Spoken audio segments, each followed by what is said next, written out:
Aşura günü İslam tarihi içerisinde çok önemli hadiseleri içinde barındıran bir gündür.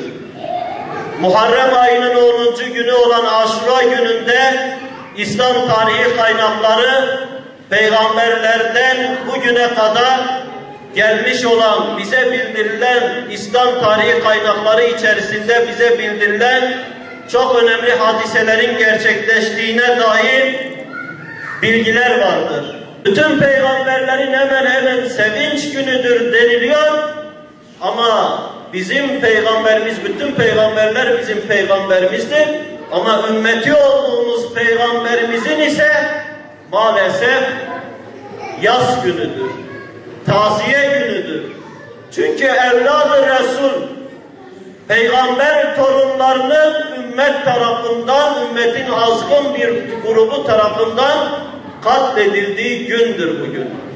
Resulullah sallallahu aleyhi ve sellemin taziyesine gelmiş bulunmaktayız.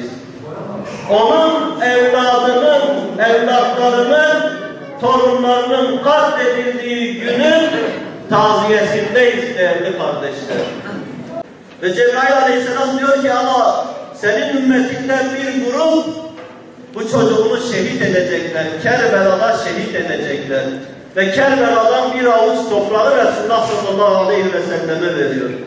Resulullah sallallahu aleyhi ve sellem de bu toprağı hanımına veriyor. Bir çanağa koyuyor, şayet bu toprak kana dönerse bil ki Hüseyin şehit edilmiştir diyor. Değerli kardeşler, Cebrail aleyhisselam daha Hazreti Hüseyin çocukken bu haberi Resulullah'a veriyor. Ve şehit olacağının önceden bilinen bir kimseyi, öldürüleceğinin ümmet tarafından önceden bilinen bir kimseyi, sahi bu ümmet nasıl oldu da öldürdü? Peygamber torununu nasıl oldu da öldürdü?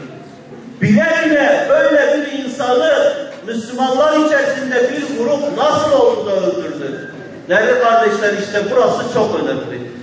Burası imtihanın ince çizgisi. Kadarla cennette uçuyor. Değerli kardeşler, bu dünyada Allah için kesilse de baş, Allah-u Teala nurdan verecek onu. O yüzden korkmamak lazım. Zaten elinde sonunda Azrail kesecek o başı. Çıkaracak o ruhu. Kimse ebedi yaşamıyor bu dünyada. O yüzden Azrail kesmeden, zalimlerin de kesecek korkuları yaşamadan gerekirse Allah için vermek lazım o başı. Ve verenler de kahramanca verdiler. Hiç çekinmeden verdiler. Allah'a kurban olsun diye verdiler. Ve bacılar, belki Kerbela'nın büyük bir mesajı da onlaradır. Ve içlerinde Hüseyin vardı. Değerli kardeşler, bu acı büyük bir acı.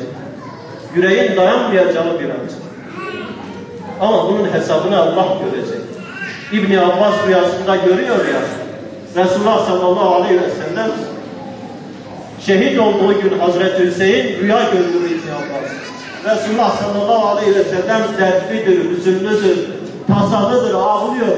Elinde de bir çanak kan var.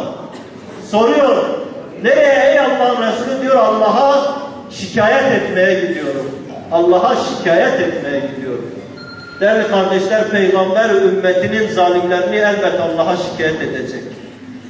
Ve sadece Hazreti Hüseyin'i katledenleri değil, bütün Hüseyinleri katledenleri, bütün mazlum müminlere zulmedenleri, Kur'an'ı sahipsiz bırakanları, İslam'ı sahipsiz bırakanları Allah'a şikayet edecek. Rabbim şikayet edilenlerden kılmasın.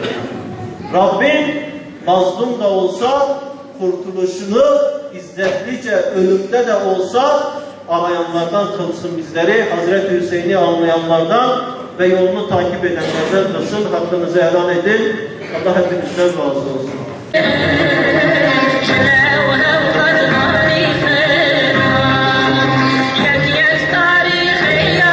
Elhamdülillahi Rabbil alemin ve salatu ve selamu ala seyyidina Muhammedin ve ala cemi'il enbiya'i vel murselin. ربنا إننا سمعنا مناديا ينادي للإيمان أن آمنوا بربكم فآمنا ربنا فاغفر لنا ذنوبنا وكفر عنا سيئاتنا وتوفنا مع الأبرار